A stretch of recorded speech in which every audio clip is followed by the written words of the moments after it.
Salve, rapaziada do xadrez, vamos continuar aqui a playlist dos 1700 até os 1900 de partidas rápidas no chess.com.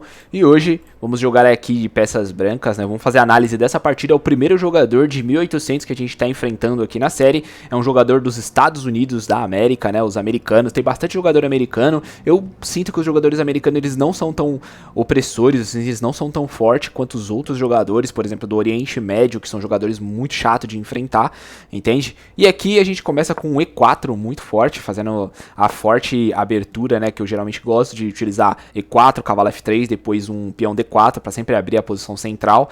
E aqui eu faço meu cavalo F3 depois que ele fez a defesa siciliana com C5. O jogador faz D6 e eu jogo D4 na posição aqui, o peãozinho para abrir logo a posição, como eu sempre faço. E aqui o jogador tomou essa posição, né, com o peão de C, e eu capturei com o meu peão de F e D4. Certo? Isso aqui é básico, acho que muitos jogadores conhecem isso aqui, essa posição simples aqui, dá pra entender muito bem.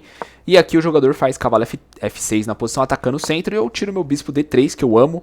Eu acho esse bispo aqui muito forte, eu amo esse bispo D3, protegendo, né, esse peão aqui. Bom, agora ele faz G6 e eu faço o meu pequeno roque e ele faz bispo G7. Na posição, esquisitamente eu volto, né? Parece até estranho essa volta do cavalo aqui. Geralmente eu não voltaria o cavalo, eu tiraria em C3, só que eu resolvi testar nesse dia aqui. Eu lembro muito bem que eu tava testando nesse dia e eu resolvi tirar o meu cavalo dessa posição aqui e jogar cavalo E2. Por quê? Porque eu não gosto dessa posição quando o jogador não tira cavalo aqui. Porque geralmente quando o jogador tira o cavalo nessa posição... cavalo C6 aqui, eu já troco aqui geralmente, eu já nem penso duas vezes. Muitos jogadores evitam trocar, muitos jogadores gostam de jogar cavalo nessa posição, ou então voltar o cavalo para F3, eu não, eu prefiro trocar aqui, é algo meu próprio, meu. É melhor ou pior? Tanto faz, não faz diferença, o computador dá como empatada a posição do mesmo jeito, entende? Só que aqui tem alguns jogadores que falam que não é muito bom estrategicamente tomar aqui, por causa do forte centro das brancas, né? Eu não me importo com o centro ali que as peças negras podem fazer.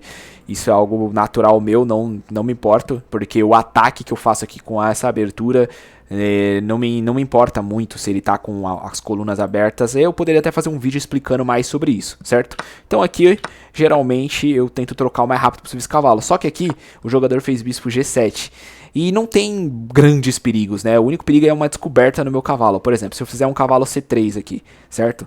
Esse cavalo ele tá solto no tabuleiro. Então, por exemplo, algum ataque aqui bruto, aqui não dá porque eu tomaria aqui a posição, eu estaria protegendo aqui ainda do mesmo jeito.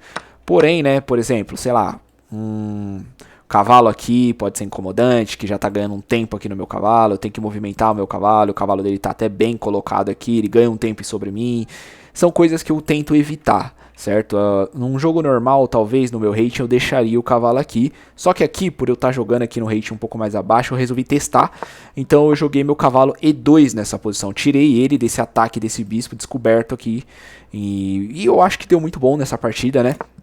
Ele fez o pequeno roque dele, e agora eu fiz meu cavalo C3, tudo clean, tranquilo. Ele tirou o cavalo dele para D7 na posição, e aqui eu tirei meu rei para H1, já preparando um F4.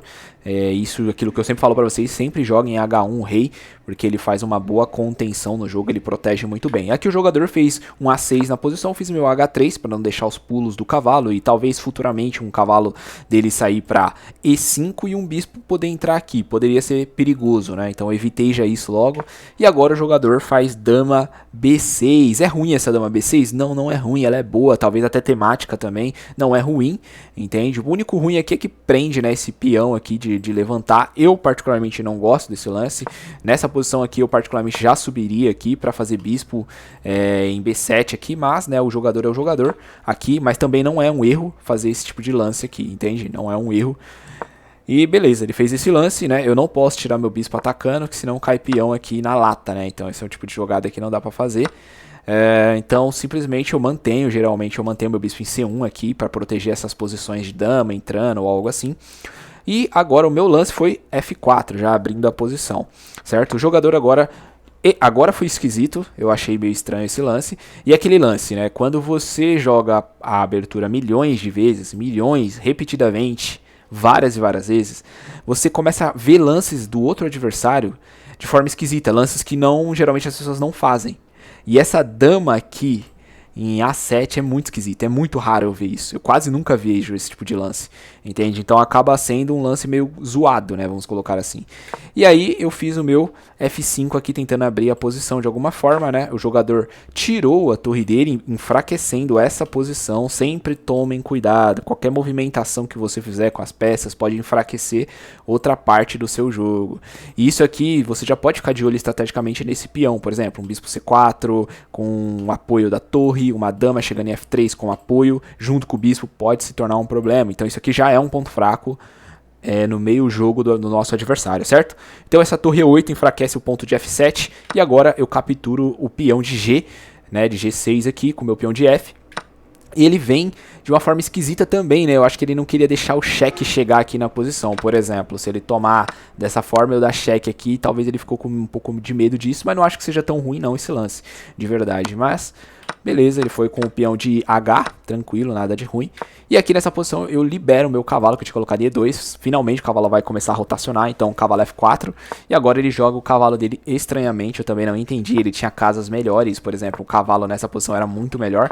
E o jogador fez um cavalo aqui na posição. Talvez a ideia dele é cavalo em E6 aqui, todo estranho, né? Esse cavalo E8 é meio esquisito. Mas beleza, eu jogo agora meu cavalo D5 aqui na posição, abrindo, tentando entrar, tentando dar o duplo aqui. Já pensando numa troca, num possível duplo, um possível ataque aqui, um possível ataque aqui, vai saber, né? Nunca se sabe. Nessa posição, o jogador, ele fez o B5, né? Evitando o duplo na posição, já que a dama protege agora a casa de C7. Porém, aqui a gente continua botando pressão e fizemos dama F3 para em algum momento ter uma descoberta aqui, ou então pegar essa posição que está enfraquecida. Olha como isso é problemático, tá vendo? A dama apoiada pela torre, em algum momento isso aqui pode abrir e dar ruim pro jogador, entendeu? Por exemplo, vamos supor que ele tira o cavalo aqui, eu poderia até fazer isso aqui, sei lá, abre aqui, já tá caindo aqui, sei lá, mais ou menos isso, entende? Então, pode acontecer coisas assim, vai saber, nunca se sabe, é xadrez, estamos jogando contra seres humanos, certo? Então, nessa posição, depois da dama F3, ele fez o erro dele, crítico da partida, que foi tirar bispo B7. E por que isso é um erro? Porque ele tira a dama de proteger C7 na posição, e aqui ele acaba levando o duplo, né, do cavalo. E o duplo que pode ser o que vai acabar com a partida, que na verdade é o que acaba com a partida, né? Esse cavalo C7 aqui dá o duplo nele e ele simplesmente troca, né? Ele fez um cálculo ali, trocou aqui o peão, né? A ideia dele é tomar aqui na posição pra dar uma descoberta no meu cavalo. Porém, eu já tinha calculado esse lance e aqui eu simplesmente tomo o bispo dele, né? Tranquilamente, ameaçando capturar a torre. Então ele já não pode mais tomar aqui, porque senão cai o bispo e uma torre dele e ele pega um cavalo e um bispo meu. Aqui ele tá perdendo as peças, porque eu tenho uma torre e cavalo aqui, compete com os dois aqui. Ficaria bispo versus torre e aqui tá ganho. Tá ganho, teoricamente tá ganho, sem falar posicionamento das minhas peças, que é bem melhor, né? Então aqui beleza. Nessa posição, ele percebendo isso, ele teve que trocar o cavalo dele pelo meu bispo. Porém, aqui cai a torre dele inteira na posição. E se ele tentar voltar aqui para tentar proteger, né? Nessa posição, por exemplo, que ele poderia fazer isso, eu simplesmente vou tirar para cá, atacando novamente o cavalo dele. Então, já tá complicado aqui para ele. Não tem muito o que ele fazer aqui, vai cair. Se ele tomar aqui, eu tomo aqui e aqui eu tô muito ganho aqui. Não tem muito que o jogador fizer, né? Então aqui na posição, ele, em vez dele movimentar o cavalo dele e tentar proteger de alguma forma, ele troca logo, ele pega logo de uma vez, que ele viu que não tinha como.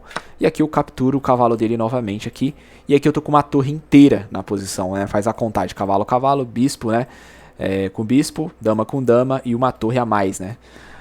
Essa torre acaba sendo uma torre a mais e aqui a posição tá totalmente ganha, teoricamente. Mas é aquilo que eu falo, sempre joga pra vencer, independente se você já tá totalmente ganho, não importa. Joga pra ganhar sempre, porque um deslize e você perde a partida. E aqui o jogador, né, jogou cavalo E6 na posição. E eu simplesmente troco aqui, porque ele viu, né, que se toma aqui já tá levando aqui, já tá entradas muito forte aqui, cheque aqui, uma tomada aqui e aqui acabou tudo. E aí ele abandonou a partida depois que ele viu essa troca aqui, né? Vou mostrar aqui pra vocês.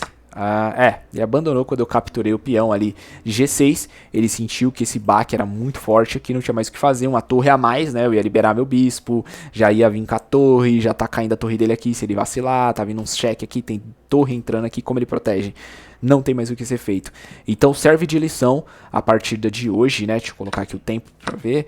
Serve de lição a partida de hoje, que é não faça lances estranhos na abertura, entenda o que você está fazendo, compreenda e sempre utilize sempre as mesmas aberturas para você pegar, vamos dizer assim, pegar familiaridade com a abertura, entendeu? Quando eu terminar essa saga dos 2K de rating, provavelmente eu vou fazer uma nova saga, né, mais detalhadinho, só que com novas aberturas. Eu tava pensando em fazer só com gambitos, né, que acaba sendo muito interessante, mostrar como um jogador que vai utilizar a força tática possível só utilizando gambitos. É muito interessante para quem gosta de gambitos. Eu vou estudar os gambitos, né? Porque eu não gosto de gambito. Acho que o único gambito que eu gosto de fazer é o gambito do rei. E olhe lá, hein? E olhe lá. E vou utilizar os gambitos e vamos brincar com os gambitos no xadrez, certo? Tamo junto aí. Se inscrevam aí no canal. Agradeço você que chegou até aqui. E agradeço aos novos inscritos também. E agradeço que esteja gostando do canal. E tamo junto. Vamos para a próxima partida.